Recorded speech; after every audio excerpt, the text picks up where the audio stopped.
Good day, everyone.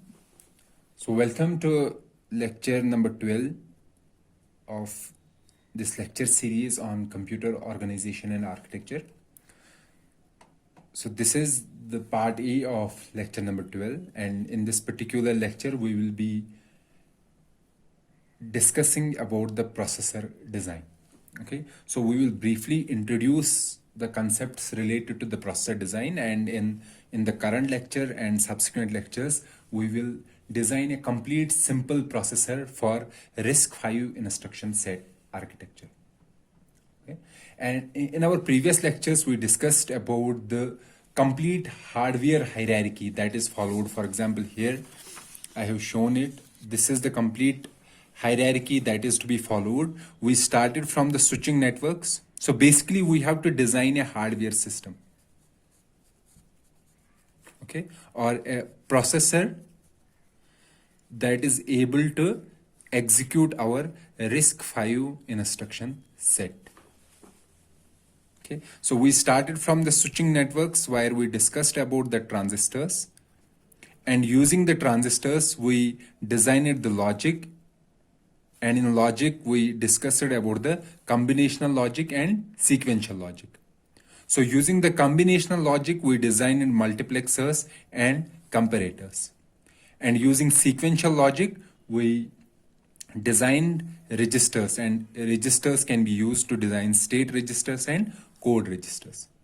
State registers can be said that these are the registers that are required to store the data, and code registers are the registers that are used to store the instructions.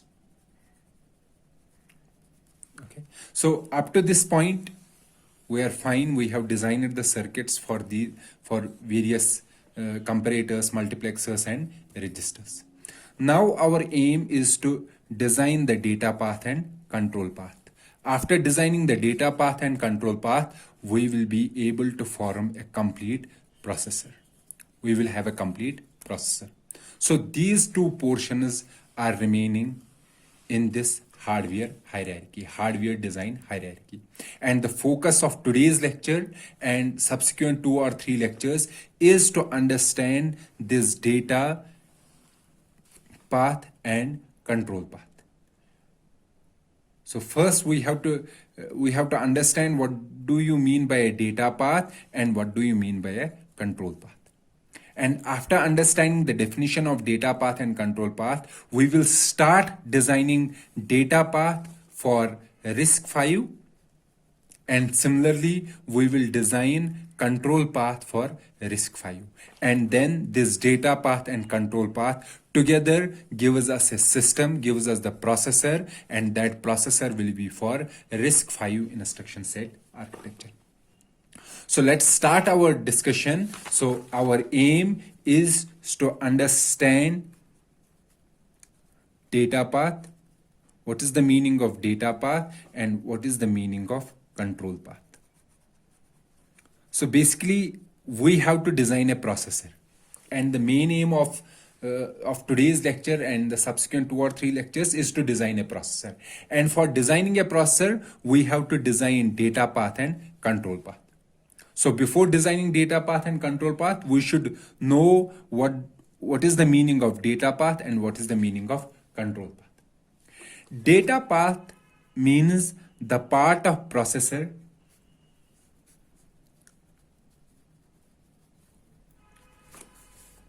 it is the part of processor that performs operations.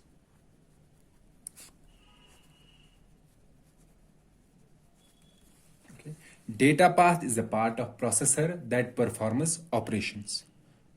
Okay. For example, in our RISC V instruction set architecture, we have instructions for add, subtract, add, subtract, or, nor, left shifter, right shifter, different processing instructions. And these instructions are to be processed. Processed means that we have to perform the operation. And all the components, all the elements of a processor that are required to store, retrieve, and process data So all those elements that are used to store, retrieve and process data in a processor, that those elements together forms the data path. For example, in our processor, we have an arithmetic logic unit, ALU. We have registers. Okay, we may have multiplexers. These elements together, they form the data path. Okay, so one thing here is, let's suppose we have a multiplexer. Okay, so multiplexer is a device or is a logic device that stores one input among multiple inputs. So here we have multiple inputs. Among these inputs, it chooses one output. However, this multiplexer chooses based on some signal, select signal or select bit. Okay, this signal, control signal, that is informing this multiplexer that which input you have to allow to go to the output. This signal, this control signal is not the part of data path. In our data path comes this multiplexer that is processing some data, but it is processing some data under some control, under some signal, control signals. Okay, but these control signals do not come under the data path. Okay, so I hope you understood this, that data path includes only those components that are used to store, retrieve and process data. For example, ALU is here.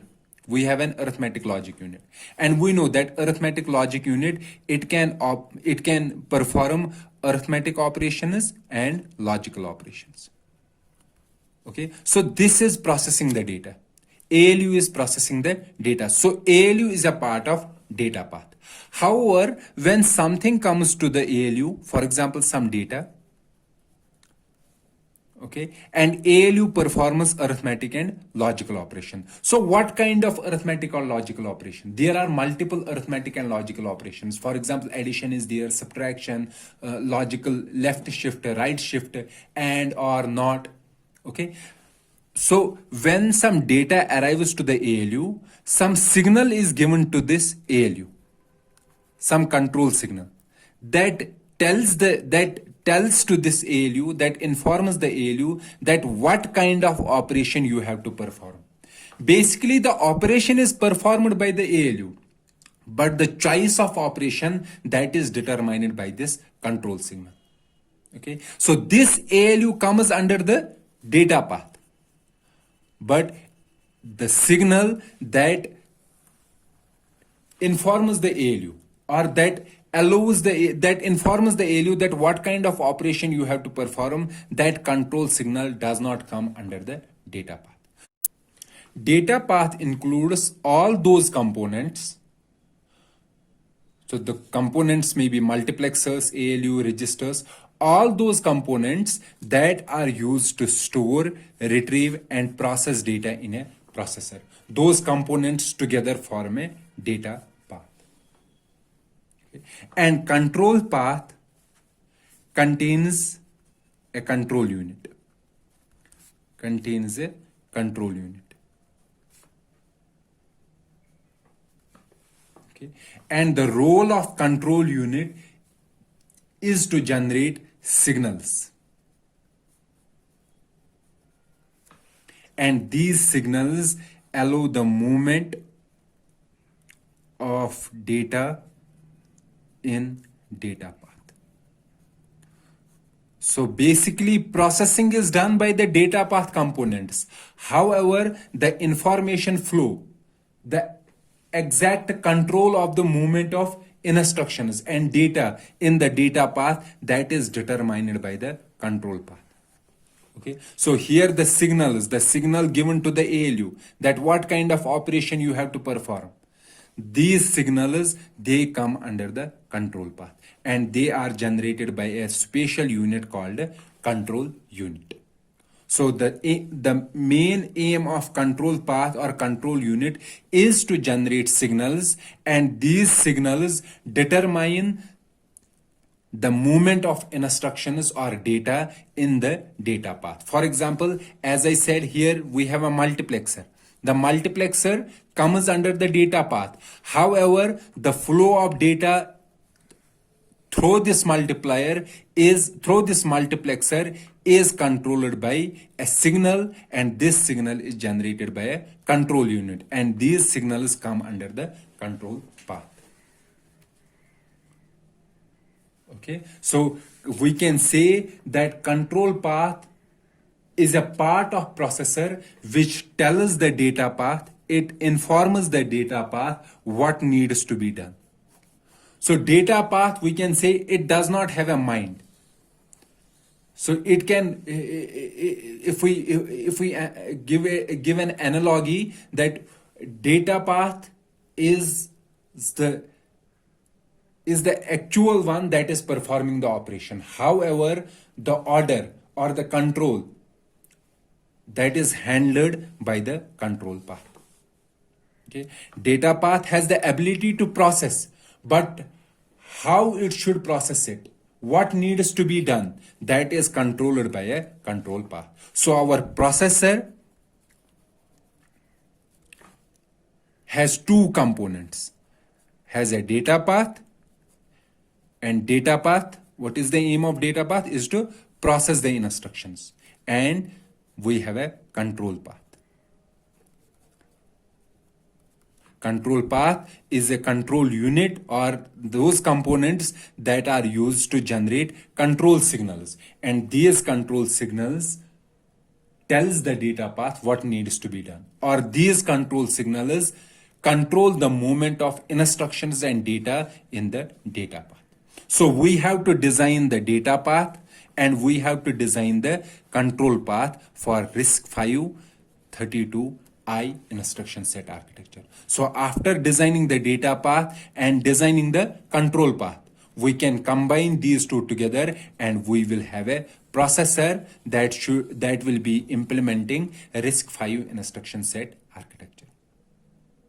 Okay. So we will first design a data path for RISC V instruction set architecture. So this data path should be able to handle 37 instructions that we have discussed in RV32I instruction set architecture.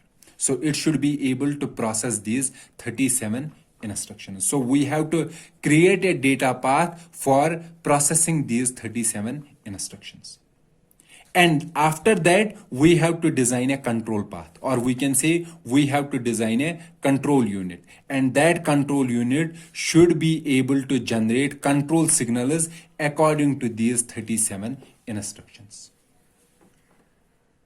Okay. So the aim is to first design the data path and then design the control path. So after designing our data path and a control path, after completing the design of these two, we will have a complete processor, which we also called a system. So the aim of today's lecture and the subsequent lectures is to design data path and control path for RISC V instruction set architecture. Fine. So let's start designing the data path. So before designing the data path,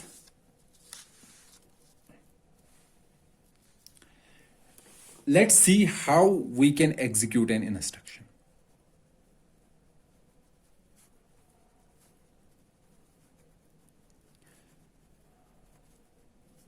So we will start from this particular point, the design of a data path. So before designing the data path, we have to understood that if we have some instruction, we have to understand if we have some instruction, how will we execute that instruction? So we know that instructions are stored in memory. Okay, instructions are there in the memory. For example, we have an instruction add x2, x3, x4. Okay, this is RISC V instruction set, the RISC V instruction, and we have to add the contents of x3 to x4 and store the result in x2.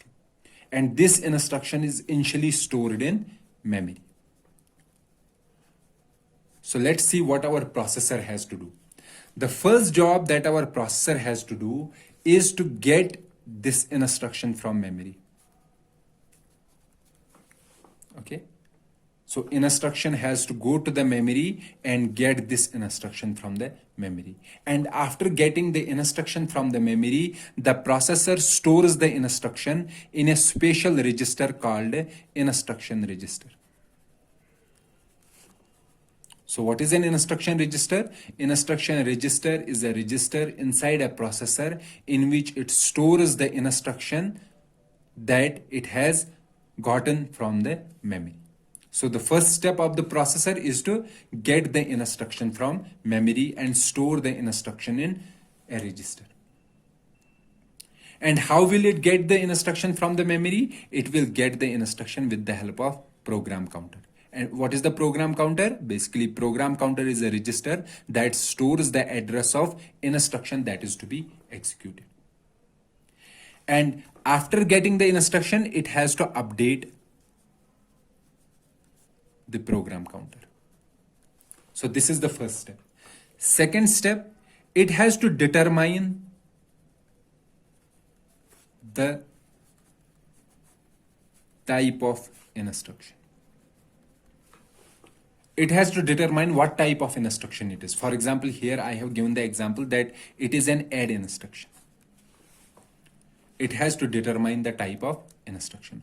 Also, after determining the type of instruction, it has to get the source operands, or it has to get the data. So what is the data that is required here? The data required is X3 and X4, or the data stored in register X4 and X3 and X4. So we know that in our RISC V instruction set architecture, we have how many registers? We have 32 registers, X0 to X31. And these registers together is called a register file, reg file.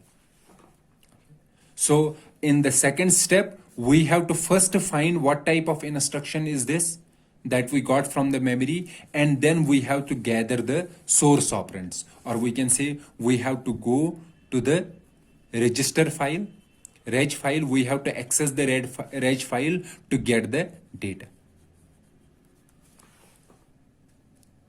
Okay. So the second step is to get the data. The third step is to, after getting the data and finding the type of instruction, we have to perform the operation. What is the operation here? Here the operation is addition. We have to perform the operation on the data, on this particular data. After performing the operation, what we have to do? So in this particular example, what we have to do? After performing the operation, we have to take the result and put the result in X2, or we can say we have to store the result.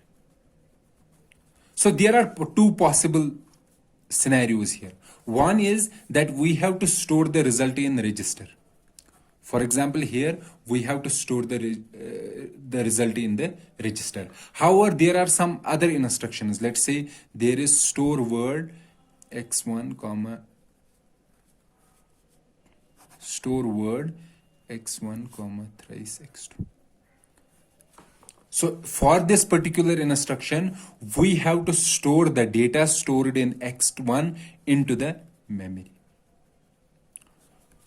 So we have to store the result either in the register or in the memory. So there are two scenarios here. Okay, and this completes our execution of an instruction. So what are the steps? Get the instruction from the memory, determine the type of instruction or get the source operands, perform the operation, and store the result. So get the instruction. This step or this operation in a data path is called fetch, instruction fetch. Okay, so the first step that we have to do in the data path, we have to design in the data path is the fetch stage. The first comes the fetch stage. Then second is determine the type of instruction and get the source operands. This stage is also called a decode stage. So we have to decode the instruction, or also operand fetch. Decode stage or operand fetch. So this is called, this second step is called a decode stage or operand fetch stage. So in this stage, we have to determine the type of instruction, or we can say we have to decode the instruction to find out all the possible components in the instruction. For example, what is the source register 1, what is the source register 2, what is the destination, what is an immediate, and what type of operation we have to perform. So this comes in the second stage. In the third stage, we have to perform the operation. And here our ALU performs the operation. And this stage is called execute stage.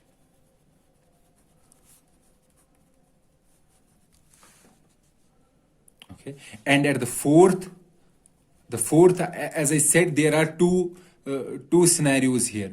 One is to store the result in memory. So in that particular case, we have to access the memory. Access memory. And the second scenario is that we have to store the result in a register. Okay. So fourth we call memory access stage. This is required for instructions where we have to store the data in memory. And the fifth stage is called register write back. Register write back is this scenario where we have to write the result in the register. Okay. So these are the 5 stages of executing the instruction. Instruction fetch, operand fetch or decode, execute stage, memory access, register write. Okay. So these are the 5 basic stages that we have to design for RISC V instruction set architecture, and this forms the data path after designing these 5 stages. However, somebody can say, could we have a different number of stages? Here we have how many stages? 5 stages. Could we have different number of stages? For example, 10 stages, 13 stages? Yes. There are architectures where we have more than 5 stages. We have 9 stages in some architectures. We have 13 stages in some architectures. But for simplicity, to design a simple processor, the simple processor are designed, and these 5 stages are the basic stages that are in every processor. These 5 are the basic stages. Then there are some advanced stuff that we have to take in mind when designing a processor, and for those things we have to design a processor with more number of stages. And also you may have seen here that some instructions, for example, there is an instruction, this particular instruction, add x2, x3, x4. So does this instruction require memory access stage? No, this instruction does not require. Likewise, we have this store. Does this instruction require register write back? Since it is not writing anything in the register, does this instruction require register write back? No, it does not require it. But still, we say that every instruction has to go through these 5 stages. Why? Because these 5 stages are the union of all the operations needed by all the instructions. So we wanted to include all the possible scenarios. So instead of having one kind of stages for one instruction and another kind of stages for another instruction, we want to have the union of all the stages, and these 5 is the union of all the stages that the instruction has to follow in getting executed. And there is in RISC V, there is only load word, or we can say load byte instruction that has to go through all the 5 stages. It has to go through the fetch stage, decode stage, execute stage, memory access stage, and register write back stage. It is accessing the memory and also writing the result in the register. For example, load word says, here is an instruction. So it says that load the, so it will first access the instruction. It will first fetch the instruction. The processor will first fetch the instruction. So this instruction has to go through fetch stage. Then it has to decode. Okay. Then it has to execute. Executing the load instruction means finding the effective memory address. So in the execute stage, we will find the effective memory address. In memory access stage, we will go to that address and bring data from that address, from that memory.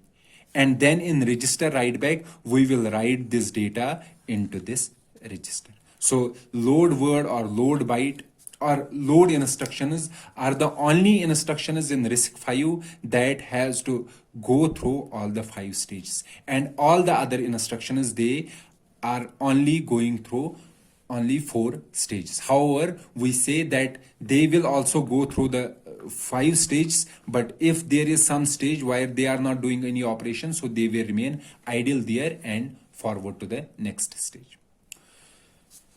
So this was the basic introduction about the design of data path for RISC V instruction set architecture. So we will stop here, and in the next lecture we will start designing these stages one after the other for RISC V instruction set architecture. So let's meet in the next lecture where we will start designing these 5 stages for our RISC V instruction set architecture. Till then, goodbye.